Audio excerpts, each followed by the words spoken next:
అదే RTV app వార్తల్ని క్షణాల్లో చదివే అవకాశం ఉంటుంది. ఒక న్యూస్ పేపర్, ఒక టెలివిజన్ ఛానల్ మీ చేతుల్లో ఎప్పుడూ ఉంటాయి.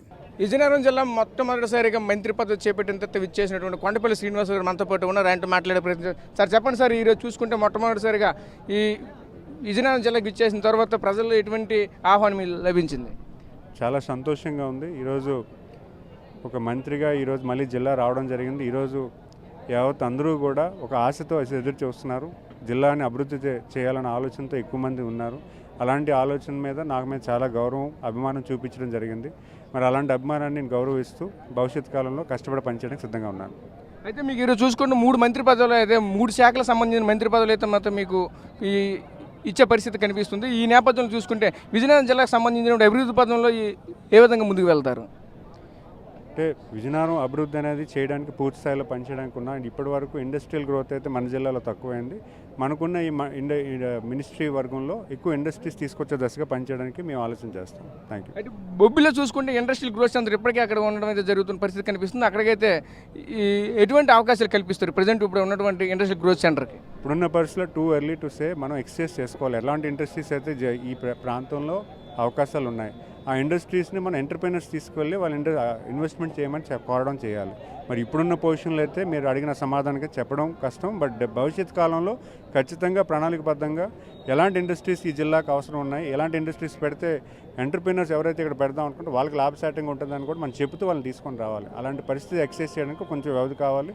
దాన్ని పూర్తి స్థాయిలో మేము ఎక్సైజ్ చేస్తాం. జిల్లాలో ఇప్పటికే చిన్న తరహా పరిశ్రమలు అయితే చాలా ఉన్నాయి. ఇప్పటికి గత 5 సంవత్సరాల ప్రభుత్వంలో చూసుకుంటే ఎన్నో మోదమైన పరిస్థితి కనిపిస్తుంది. ఈసారి అవన్నీ సరే మళ్ళీ పునరుద్ధరణ ఇస్తారా? అంటే ఎక్కువ శాతం మూతపడిన ఇండస్ట్రీస్, ఎక్కువ శాతం పవర్ ఫ్యాక్టర్ మీద ఎక్కువ ఇబ్బంది ఉంది. అదైతే మేము ఇష్యూ అయితే సార్ చంద్రబాబు నాయుడు గారి దృష్టిలో తీసుకువెళ్తాం. ఇండస్ట్రీస్ మళ్ళీ తెరిచే దిశగా పూర్తి స్థాయిలో ప్రయత్నం చేస్తూ వాళ్ళకి పవర్ ఫ్యాక్టర్ మీద ఏమైనా అవకాశం ఉందేమో చూద్దామని మేమైతే రిక్వెస్ట్ చేయడం జరుగుతుంది. ఎందుకంటే ఈరోజు ఫెర్రో ఎల్ఐఎస్ ఇండస్ట్రీస్ అన్నీ కూడా ఎక్కువగా పవర్ ఇష్యూస్ మీద వాళ్ళు మూతపడి ఉన్నాయి. ఆ ఇండస్ట్రీకి ఏ రకంగా రివైవ్ చేయాలనే ఆలోచన కూడా మేము చేస్తాం.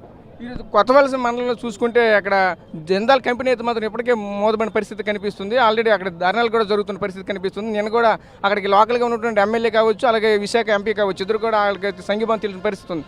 దాని పరిస్థితి ఇప్పుడు ఏమంటారు? ఖచ్చితంగా మా దృష్టిలోకి తీసుకెళ్తాం.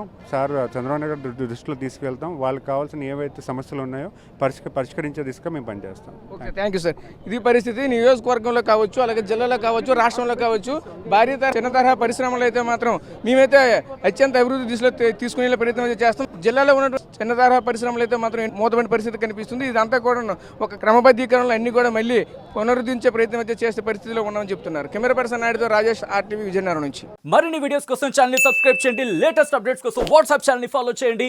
అండ్ లింక్ డిస్క్రిప్షన్ లో ఉంది.